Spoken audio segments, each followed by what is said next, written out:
आप लोगों को बताऊंगा कि आप कैसे एक एपीआई क्रिएट कर सकते हो। जनरली एपीआई में क्या होता है कि आप कोई भी एक इन पॉइंट होता है आपके पास, उस इन पॉइंट से आप रिक्वेस्ट करते हो, चाहे आपका मैथड गेट हो सकता है या आपका मैथड पोस्ट हो सकता है या फिर पुट हो सकता है, डिलीट हो सकता है, और साथ साथ आप बॉडी भेज सकते हो, कुछ पैरामीटर भेज सकते हो। जैसे अगर ये गेट है और इसमें मैं रिक्वेस्ट कर रहा हूँ तो मुझे जो है रिस्पांस मिल जाता है फिर उसी इन पॉइंट से, जैसा कि यहाँ पे देख सकते हो। इस तरह के आप अगर एपीआई जो है जनरली हर जगह काम आता है, जितनी भी वेबसाइट वगैरह पे आओगे तो वो लोग जो एपीआई प्रोवाइड करते हैं। तो एपीआई कैसे आप बना सकते हो स्प्रिंग बूट का यूज़ करके, वो मैं आपको आज बताने वाला हूँ। पहले इस वेबसाइट पे आ जाना है start.spring.io, जो कि स्प्रिंग इनिशियलाइजर से आप गूगल पे से सर्च करोगे तो आपको मिल जाएगा। यहाँ पे आपको प्रोजेक्ट सेलेक्ट कर सकते हो, आपका प्रोजेक्ट किस तरह का रहेगा, ग्रेडल रहेगा, ग्रेडल में ग्रूवी रहेगा, कॉटलिन रहेगा या मैवन रहेगा।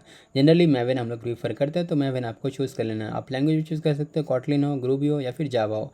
मैं जाऊँगा जावा की तरफ। यहाँ पर आपको कोई भी स्टेबल वर्जन चूज़ कर लेना है। आप चाहो तो स्नैपचैट भी चूज़ कर सकते हो, बट जो अगर आप कोई प्रोजेक्ट बना रहे हो तो उसके लिए एक रिकमेंडेड नहीं है। अगर आप टेस्टिंग वगैरह करें तो उसके लिए आप स्नैपचैट यूज़ कर सकते हो। उसके बाद आपको यहाँ पे ग्रुप देना है। ग्रुप में जैसे मैं कुछ भी ग्रुप आप दे सकते हो, आप अपना कॉम डॉट जो भी आपका नाम है वो दे सकते हो। जनरली मैं एक अच्छे कोड में एक चैनल है मेरा, इसलिए उसके लिए मैं ग्रुप दे रहा हूँ। उसके बाद आपको आर्टिफैक्ट नाम दे देना है, जिसमें मैं टेस्टिंग ही दे रहा हूँ अभी के लिए। वहाँ के आप यहाँ पे कोई प्रोजेक्ट का नाम दे सकते हो। जैसे प्रोजेक्ट का नाम आपका कुछ और रहेगा, मान के चलो बुक स्टोर रहेगा या फिर एम्प्लॉई मैनेजमेंट रहेगा, सर्विस मैनेजमेंट रहेगा, कुछ भी आप किसी तो सर्विस बना रहे हो तो गेटवे सर्विस हो सकता है। ये सारा नाम आप दे सकते हो। यहाँ पे आपको कुछ भी डिस्क्रिप्शन में दे देना है। ये सारी चीज़ें आप बाद में चेंज कर सकते हो। यहाँ पे पैकेज नेम जो है बाय डिफ़ॉल्ट बन जाता है। आप चाहो तो इसको मॉडिफाई कर सकते हो, बट इसको मॉडिफाई नहीं करना है। उसके बाद यहाँ पे पैकेजिंग चूज़ कर सकते हो। पैकेजिंग में वॉर पैकेज की तरफ भी जा सकते हो और जार पैकेज की तरफ भी जा सकते हो। जनरली जार की तरफ हम लोग प्रीफर करते हैं। और यहाँ पे जावा का वर्जन मिल जाता है आपको 17, 21 और 24। यहाँ पे 24 जो लेटेस्ट वर्जन है जनरली रिकमेंडेड नहीं रहता है, क्योंकि इसमें अगर आप कोई प्रोजेक्ट बना रहे हो तो बहुत सारी चीज़ें जो है वो अभी आपको अवेलेबल नहीं रहेगी, या फिर कुछ एरर आएगा तो आपको जल्दी मिलेगा नहीं इंटरनेट पे। इसलिए ऐसे वर्जन के साथ जाओ जो स्टेबल हो, और अगर आप प्रोजेक्ट वगैरह बना रहे हो तो, और जो जिसमें आप कुछ भी अगर इशू वगैरह आए तो आप इंटरनेट पे सर्च करो तो वो इशू मिल सके। उसके बाद आपको डिपेंडेंसीज ऐड कर लें। जैसे अगर मैं 21 वर्जन के साथ जा रहा हूँ तो यहाँ पे डिपेंडेंसी कुछ भी ऐड कर सकते हो। अगर आप रेस्ट एपीआई बना रहे हो जनरली, तो यहाँ पे देखो रेस्ट एपीआई के लिए स्प्रिंग वेब यूज़ कर लेना है। लॉम्बर्ग जो है वो जनरली हम लोग गेटर सेटर वगैरह लिखते हैं मैनुअली, वो लिखना नहीं पड़ेगा, तो लॉम्बर्ग इसके लिए बहुत काम की चीज़ है। यहाँ पे मैं एक्चुएटर भी ऐड कर लूँगा। यहाँ पे बहुत सारे ऑप्शन मिलते हैं आपको, बहुत सारे जो है आप डिपेंडेंसीज इधर ही से ऐड कर सकते हो और बाद में ऐड कर सकते हो। उसके बाद आपको जनरेट कर लेना है। जैसे जनरेट कर लोगे तो जिप फाइल बन जाता है। जिप फाइल को आपको अनजिप करके इंपोर्ट कर लेना है और आपको किसी भी आईडी में ओपन कर लेना है। और यहाँ पे मैं यूज़ कर रहा हूँ इंटेलिजेंट आईडी। तो इंटेलिजेंट आईडी में आपको डायरेक्टली ओपन कर लेना है प्रोजेक्ट को। यदि प्रोजेक्ट को आप ओपन करोगे तो कुछ इस तरह से प्रोजेक्ट दिखेगा। यहाँ पे कुछ ही फाइल आपको समझनी है, मैं आपको बताता हूँ, बट उससे पहले आपको ये ध्यान रखना है कि आपके प्रोजेक्ट में मैवन सपोर्ट होना चाहिए, आपके सिस्टम में मैवन इंस्टॉल होना चाहिए। क्योंकि यहाँ पे देखो मैवन है, ये ऑलरेडी काम कर रहा है। अगर आपका मैवन सपोर्टेड नहीं रहेगा तो आपका ये वाला प्रोजेक्ट जो है स्प्रिंग बूट का, ये काम नहीं करेगा, क्योंकि ये प्रोजेक्ट ही मैंने मैवन के लिए ही बनाया है। आपने यहाँ पे देखा भी है कि स्प्रिंग लाइव मैंने मैवन सेलेक्ट करा है। और यहाँ पे उसकी डिटेल देख सकते हो। सबसे पहले आपको आना है pom.xml में, और इसी फाइल को आपको समझना है जनरली, बहुत ज़्यादा जरूरी है ये वाली फाइल जो है। यहाँ पे आप देखो ग्रुप आईडी जो भी आपने दिया है वो ग्रुप आईडी आपको यहाँ पे मिल जाती है। आर्टिफैक्ट आईडी यहाँ पे मिल जाती है। वर्जन आपको डायरेक्टली मिल जाता है। यहाँ पे वर्जन को आप अपडेट करोगे बाद में, जैसे जैसे वर्जन अपने नए वर्जन बनाओगे अपने जार का, तो यहाँ पे आप अपडेट करोगे। यहाँ पे नेम है और यहाँ पे डिस्क्रिप्शन जो भी आपने दिया है वो डिस्क्रिप्शन है। यहाँ पे आपको आ जाना है डिपेंडेंसीज़ में। डिपेंडेंसी में जो भी आपने डिपेंडेंसीज ऐड करी थी वो सारी डिपेंडेंसीज मिल जाती है। उससे पहले यहाँ पे जावा वर्जन भी देख लेना।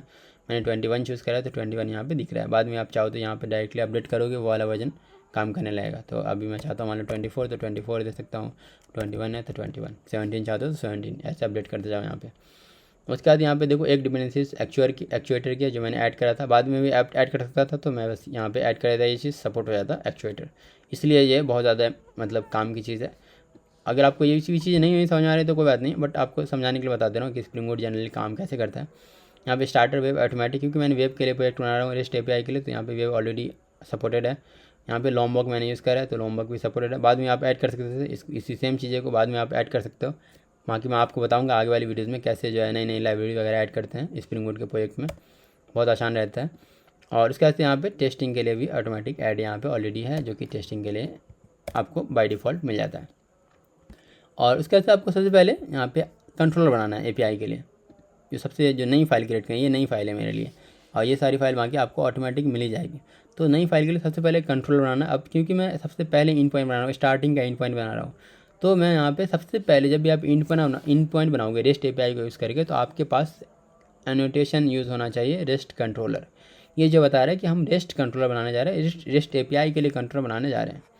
तो यहाँ पे मॉडल नहीं काम करेगा, आपको आगे बताऊंगा कि फिर मॉडल का क्या होता है। अगर आप सिर्फ कंट्रोलर भी यूज़ कर सकते हो, वो कैसे काम करता है उसके लिए। बट यहाँ पे रेस्ट एपीआई बनानी है आपको, तो आपको रेस्ट कंट्रोलर यूज़ करना है।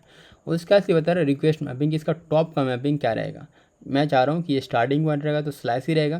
तो स्लैश रहेगा तो डायरेक्टली अगर मैं चाहता हूँ इसको एक्सेस करना, मान लो टेस्ट को, तो टेस्ट को मैं एक्सेस कैसे करूँगा।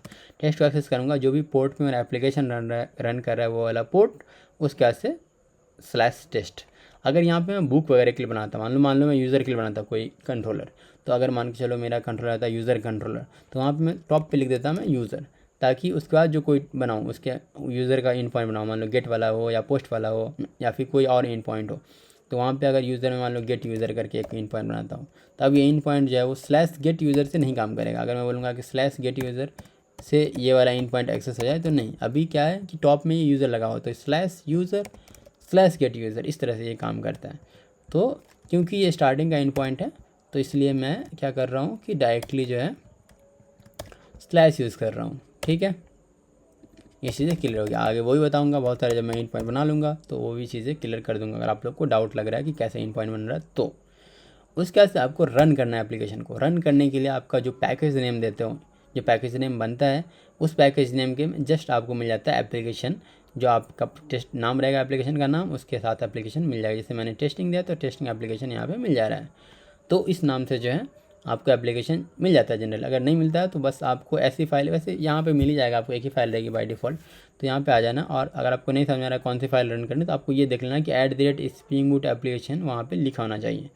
ये बताता है कि आपका ये वाला जो एंट्री पॉइंट है स्प्रिंग बूट का, और यहाँ से आप रन कर सकते हो एप्लीकेशन को। तो बस मुझे जो है यहीं पे देख सकते हो, यहाँ पे मेन भी मेथड है, और इसी मेन यही स्टार्ट होता है और ये रन करेगा हमारा एप्लीकेशन को। तो बस इसको मैं क्लिक करूँगा यहाँ पर रन, और जैसे मैं इसको रन करूँगा तो यहाँ पे मेरा मैवन सेटअप है, तो ये रन करने लगेगा। और ये मुझे बताएगा भी कि ये कहाँ रन कर रहा है। तो ये मुझे बता रहा है कि टॉम कैट जो है वो 8080 पे रन कर रहा है, और एप्लीकेशन जो है इतना टाइम लगा इसको रन करने में। तो अब मुझे पता है कि ये लोकल होस्ट पे 8080 पोर्ट पे ये रन कर रहा है। तो अगर मैं लोकल होस्ट 8080 और साथ में जो इन पॉइंट है स्लैश टेस्ट अगर मैं एक्सेस करता हूँ, तो मुझे टेस्टिंग सक्सेस मिल जाना चाहिए। तो यहाँ पे मैं गेट एपीआई है मेरी, तो मैं गेट एपीआई यूज़ करूँगा। अगर मेरा पोस्ट एपीआई बनता तो मैं पोस्ट यूज़ करता। और यहाँ पे मैं अपना इन पॉइंट लिखूँगा जो कि मेरा लोकल होस्ट 8080 जो पोर्ट रन कर रहा है उस पर, और साथ में जो भी इन पॉइंट मैंने क्रिएट किया टेस्ट, तो यहाँ पे भी देखेंगे टेस्ट। और यहाँ पे देख सकते हो टेस्टिंग सक्सेस आ गया। तो मैंने एक इन पॉइंट बना लिया है, और ये मेरी एक एपीआई बन गई। इसको चाहो तो सर्वर पे आप फेंक दो, किसी भी सर्वर पे, उस सर्वर के यहाँ पे आईपी लिख देना, और जो पोर्ट पे रन करो वो पोर्ट दे देना, साथ में आप इन पॉइंट रन करोगे तो ये सर्वर से भी आप एक्सेस हो जाएगा। तो ये रिक्वेस्ट है आपका, और ये रिस्पॉन्स मिल रहा है। बाद में हम देखेंगे कैसे हम पैरामीटर ऐड कर सकते हैं, कैसे हम पोस्ट मैपिंग यूज़ करेंगे या पुट मैपिंग यूज़ करेंगे, कैसे हम बॉडी पास करेंगे, कैसे ऑथराइजेशन पास करेंगे, वो सारी चीज़ें जो है आगे मैं बताऊँगा आपको कैसे ये सारी चीज़ें भी सेटअप कर सकते हो। बट जनरली ये चीज़ आपको क्लियर होगा कैसे आप गेट एपीआई बना सकते हो। अभी देखो टेस्टिंग सक्सेस की जगह मैं चाहता हूँ कोई दूसरी चीज़ रिटर्न करना। अगर आप चाहते हो तो बाद में जेसन वगैरह जनरली काम करता है एपीआई में, तो जेसन ही रिटर्न करोगे, वो भी मैं आगे बताऊँगा इस वाले मतलब पूरे सीरीज में स्प्रिंग बूट के। बट अभी के लिए मान के चलता हूँ मैं टेस्टिंग सक्सेस की जगह मैं चाहता हूँ कि टेस्टिंग वर्क लिख देना, या कुछ और भी लिख देना, जो भी मैसेज आप चाहते हो, जस्ट फॉर टेस्टिंग कि ये काम कर रहा है कि नहीं कर रहा है। ऐसा तो नहीं मैंने डायरेक्टली मतलब कहीं और से रन करके दिखा दिया आपको, तो इसलिए ये दिखा देता हूँ कि ये वाला अभी मैं अपडेट कर दूँ मैसेज, अब ये अपडेट हो रहा है कि नहीं। तो जब मैं अगर सेंड करता हूँ तो यहाँ पर देखो टेस्टिंग वर्कड, मतलब कि जो भी आप मैसेज दे रहे हो वो मैसेज पहुँच जा रहा है। तो ये जो है बहुत ही सिंपल सी एक एपीआई आपको मिल गई है। आप यहाँ पे चाहो तो एक ऑब्जेक्ट पूरा भेज सकते हो। उसके लिए आगे वाली वीडियो में बताऊँगा कैसे आप ऑब्जेक्ट पास कर सकते हो, और कैसे जो है और चीज़ें आप आगे मतलब यूज़ कर सकते हो एक एपीआई इन पॉइंट में कैसे आप बना सकते हो। तो बस आज की वीडियो में इतना ही, मिलता है आपसे नेक्स्ट वीडियो में, तब तक के लिए बाय बाय।